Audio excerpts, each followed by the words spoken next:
How to disable Vibrate notification on Snapchat. Hi everyone, I'm here to assist you today without any delay. Let's jump right in. First, open Snapchat, click on your profile at the top left corner of your screen.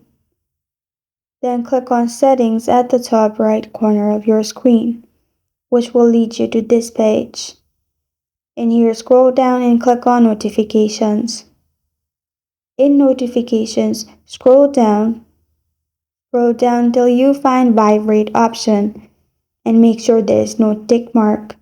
After you have removed tick mark from there, it will disable Vibrate notification. Whenever you get notifications, it will not vibrate. And this is how to disable Vibrate notifications on Snapchat.